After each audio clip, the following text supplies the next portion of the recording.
আমি অনেক দিন পর চলে এলাম এরকম একটা ভিডিও নিয়ে।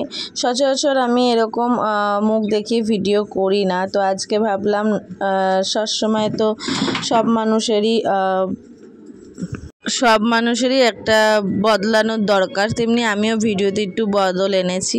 তো যাই হোক, আজকে খুব তাড়াতাড়ি আমি রান্নাটা বসিয়েছি। বাইরে প্রচণ্ড বৃষ্টি হচ্ছে, আর তার মধ্যে হচ্ছে গণেশ পুজো। আমাদের এখানে ভীষণ বক্স বাজছে, না ভিডিও এডিটিং করতে পারছি না ভয়েস দিতে পারছি। এখনও তোমরা মিউজিক শুনতে পাচ্ছ, জানি না কপিরাইট চলে আসবে কিনা। আমার বিশেষ একটা শরীরটাও আজ আর ভালো নেই, মানে শরীরটা খুবই জ্বর জ্বর ভাব রয়েছে। তো আজকে ছিল মেনুতে হচ্ছে আমার বাঁধাকপির তরকারি, আর ছিল হচ্ছে মাছের তেল দিয়ে চচ্চড়ি, আর একটা মসুর ডালের স্পেশাল ভর্তাও নয় ঠিক, ওটা একটা স্পেশাল ডিশ ছিল, সেটাই তোমাদের সাথে শেয়ার করব।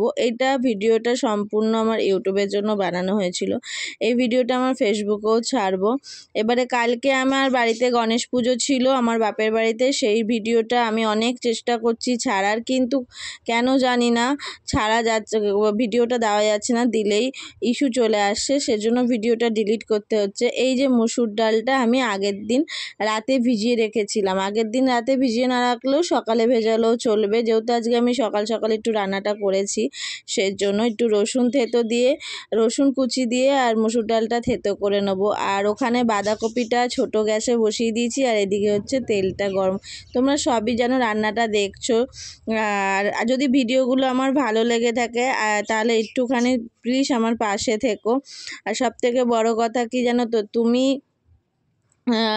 আজকে একটা কথা বলি, এটা হচ্ছে আমার নিজের জীবন দিয়েই আমি বুঝেছি। সেটা হচ্ছে যে তুমি যতই মানুষের জন্য করো না কেন, তোমায় কিন্তু কটু কথা বলতেই হবে, শুনতেই হবে। আর সবথেকে বড় কথা হচ্ছে এই যে তুমি ইন্টারনেটের দুনিয়ায় যদি একবার আসো, যদি তুমি ভিডিও করতে চালু করো বা এইখানে যদি কাজ করো, তাহলে তোমায় নানা লোককে নানা কথা বলবে, এমনকি ঘরের লোক তো বাদই দাও, বাইরের লোকও বলবে।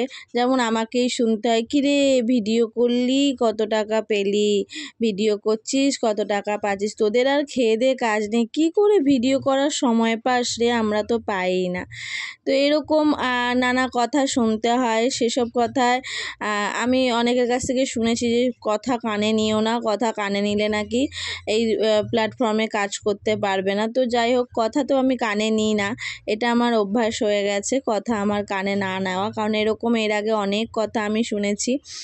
আর তোমাদের সাথে কথা বলতে বলতে যে বাঁধাকপিও হয়ে গেছে, আর এদিকে মাছের তেলটাও হয়ে গেছে। এখন মসুর ডালের সাথে আমি পেঁয়াজটা ভালো করে করে নেবো, মেখে নিয়ে তারপরে তেলে ভেজে নেবো। বিশ্বাস করো, এই জ্বরের মুখে এই মসুর ডালটা এরকম খেয়ে এত সুন্দর লাগলো না, আমি এটা দিয়েই সব ভাত খেয়ে নিয়েছি। আর সবাইকে বলবো সুস্থ থাকো, ভালো থাকো।